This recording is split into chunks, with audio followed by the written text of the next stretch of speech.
कि जिन लोगों को ये जिम्मेदारी थी कि वो हमारे साथ न्याय करेंगे, वो चाहे सरकार में बैठे हुए लोग हो, चाहे अलग अलग संस्थानों में बैठे हुए लोग हो, न्यायपालिका में बैठे हुए लोग हो, या जहां कहीं पर भी वो लोग बैठे हुए हैं, उनके ऊपर ये जिम्मेदारी थी कि वो हमारे साथ न्याय करते। लेकिन उन्होंने किया एकदम से उल्टा। उन्होंने ये कहते हुए एक गजट नोटिफिकेशन पर स्टे लगा दिया कि इसके दुरुपयोग की संभावनाएं हैं। एक ऐसा नोटिफिकेशन जो एग्जिस्टेंस में आया ही नहीं था, यूजीसी ने सिर्फ जारी किया था, कैंपसेस में अभी तक पहुंचा ही नहीं था, उस पर अभी तो आगे का कैंपस काम शुरू करते, वो कॉलेज तक पहुंचता, उस पर कमेटियां बनती, उससे पहले ये कह दिया गया कि इसके दुरुपयोग की संभावनाएं हैं। ये अजम्पशन पर इस देश में पहली बार था कि सिर्फ संभावनाओं के आधार पर किसी गजट नोटिफिकेशन को, किसी रूल को रोक दिया गया। और ये हैरानी की बात यह है कि एक बार फिर से ये इस देश के दलित पिछड़े आदिवासियों के साथ में, महिलाओं के साथ में, दिव्यांगों के साथ में हुआ। क्योंकि हम लोग पहले से देखते आ रहे हैं कि हमारे हुक्मरानों का जो रवैया है वो हमारे प्रति कैसा है। हम ये बहुत अच्छे से जानते हैं कि हमें लेकर के उनके मन में बहुत सारे पूर्वाग्रह हैं, पहले से उनके मन में बहुत सारी चीजें बैठी हुई हैं, लेकिन उसके बावजूद भी हमें उम्मीद करते थे कि वो हमारे साथ न्याय करेंगे। लेकिन सिर्फ संभावनाओं के आधार पर उन्होंने एक नोटिफिकेशन को रोक दिया। अगर ये नोटिफिकेशन की संभावनाओं की बात करें तो इस देश में बहुत सारे कानून हैं, इस देश की अलग अलग एजेंसीज है, पुलिस डिपार्टमेंट है और आईबी, सीबीआई से लेकर के ईडी से लेकर सब है। ईडी लगातार देश भर में छापे मार रही है, बहुत सारे जो है चीजें फर्जी पाई गई। क्या ईडी के ऊपर मुकदमा हुआ, पुलिस वालों के ऊपर मुकदमा दर्ज हुआ? और भी बहुत सारी एजेंसीज है जिन्होंने इस तरीके की गलत कार्रवाई की। बुलडोजर चल रहा है, लेकिन क्या बुलडोजर चलाने वालों के ऊपर कोई एक्शन हुआ? नहीं हुआ। क्यों नहीं हुआ, यह भी समझने की जरूरत है, क्योंकि वहां बुलडोजर चलाने वाले सवर्ण जो है दलित पिछड़ा आदिवासी नहीं है। उनकी अपनी एक जाति है, उनकी अपनी एक राजनीति है। लेकिन जब ये बात इस देश के आदिवासियों को लेकर के शुरू होती है, इस देश के दलित और पिछड़ों को लेकर के शुरू होती है, तो तुरंत जो है संभावनाओं का नाम लेकर के उस गजट नोटिफिकेशन को रोक दिया गया। हम जानते हैं इसकी पॉलिटिक्स को। अगर किसी को ये लगता है कि हमें समझ में नहीं आता, हमने 90 का दशक देखा है कि जब मंडल कमीशन की सिफारिशों को लागू करने की बात आई, जब पिछड़ों को आरक्षण देने की बात आई, तो इसी मेरिट के नाम पर उसे रोकने का प्रयास इस देश के सवर्णों ने किया था। इस देश के बर्दाश्त ने किया था कि किसी तरीके से जो दलित पिछड़ा तो घुस गया, अब जो है दलित और आदिवासी घुस गया, पिछड़ों को नहीं घुसने दिया गया। और वो सिलसिला अगले 20 साल चला, बड़ी मुश्किल से 2009, 10 और 11, 12 तक आते आते इस देश के अलग अलग विश्वविद्यालयों में पिछड़ा तब की एंट्री शुरू हुई। एक बार फिर से वही काम किया गया कि पहली बार किसी रूल और रेगुलेशन में एससी, एससी, ओबीसी के साथ साथ ये रिकॉग्नाइज किया गया कि हाँ, इस देश के पिछड़े तबके के साथ भी अन्याय होता है, जाति के नाम पर भेदभाव होता है। और उसे रिकॉग्नाइज क्या कर लिया, पूरा का पूरा एक खेमा था, पूरे एक लॉबी चीज थी जो एकदम से सरफेस पर आ गई, सब के सब एकदम निकल करके आ गए।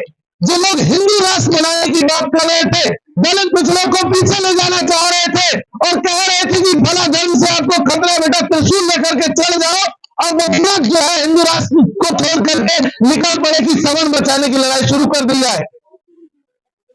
मीडिया में घोषणा हुई कि अमेरिका में टैलेंट देखा जा रहा है, चीन में टैलेंट देखा जा रहा है, और जैसे इसके ऑर्डर लिखा और इसके ऑर्डर आया, तुरंत मीडिया में हेडलाइन चली कि ठाकुर पंडित जीत गए और जाति के बंटवारे वाले हार गए।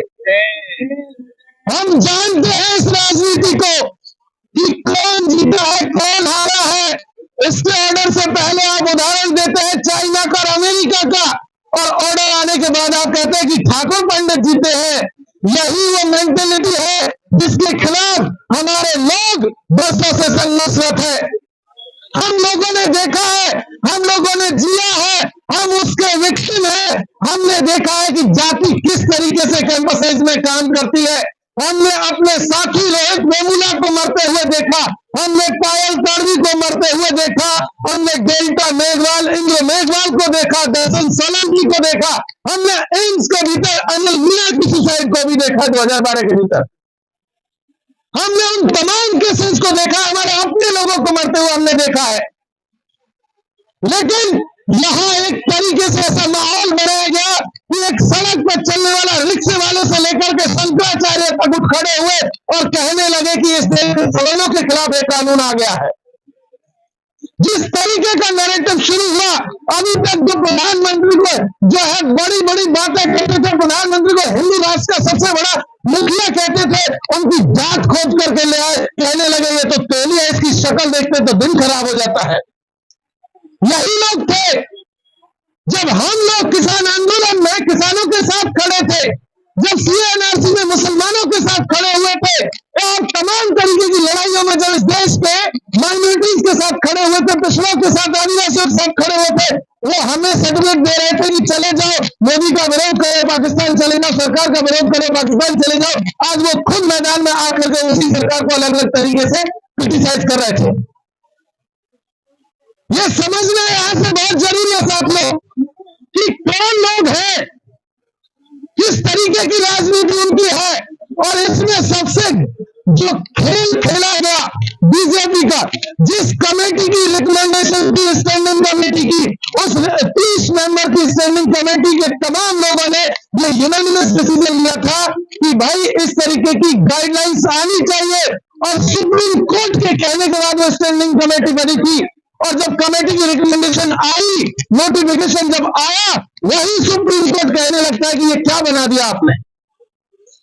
और वही बीजेपी जो उसके सपोर्ट में थी, वो तमाम लोग कहते हैं कि भाई जो है हम तो इसका सपोर्ट ही नहीं करते, हम तो जो है सरकार के वकील जो है सुप्रीम कोर्ट के भीतर जाकर के गजट नोटिफिकेशन को डिफेंड तक नहीं कर पाते हैं, वो उसके पक्ष में कुछ नहीं बोलते हैं। तो क्या ये राजनीति जो हो रही है हमारे साथ में हमें समझ में नहीं आती है? हमें आती है, हमने पहले भी जाना है, हमने 200 रोस्टर के मौके पर भी इसको जाना था, हमने ST/SC एक्ट में भी जाना था, हमने मंडल कमीशन के दौर में भी जाना, हमने हर दौर में इस चीज को जाना है कि कौन सा इकोसिस्टम है जो इस देश के दलित, पिछड़े, आदिवासियों के खिलाफ, महिला और दिव्यांगों के खिलाफ काम कर रहा है, इस देश के शोषित पीड़ितों के खिलाफ काम कर रहा है। वही इकोसिस्टम ये वो है जिसकी इस देश के विश्वविद्यालयों में 90% से ज्यादा की हिस्सेदारी है। इस देश के तमाम विश्वविद्यालयों का आंकड़ा उठा करके देखिए, 99% से ऊपर वाइस से इस देश में सवर्ण है। 57% से ज्यादा जो आपके प्रोफेसर है वो आपके सवर्ण ग्रुप से आते हैं। तो हमें ये मालूम है कि कौन लोग हैं, किनका इकोसिस्टम है और किस तरीके से हमारे साथ में जो बिहेव कर रहा है। लेकिन साथ में इसके बावजूद भी हमें ये बात समझनी होगी कि जो लोग लगातार हमारे खिलाफ ये मोर्चेबंदी कर रहे हैं, जो हमारे खिलाफ जो तमाम तरीके की साजिशें कर रहे हैं, जो हमारे खिलाफ जो साजिशें रचते हैं, उन साजिशों को भी बेनकाब करने की जरूरत है। इसलिए हमारे लिए बहुत ज्यादा जरूरी है कि हम अपनी आवाज को मजबूती से बुलंद करें, ताकि हमें हमारा हक जो इस देश के संविधान में मिला था उसे हम बचा करके रख सके, और ताकि ये लड़ाई को आगे मजबूती से लड़ा जा सके। यही बात कहते हैं, मैं अपनी वाणी को विराम देता हूँ। बहुत बहुत शुक्रिया। जय भीम, बोल जोहार, संविधान जिंदाबाद, आदिवासी एकता जिंदाबाद, दलित एकता जिंदाबाद, हम सबकी एकता जिंदाबाद।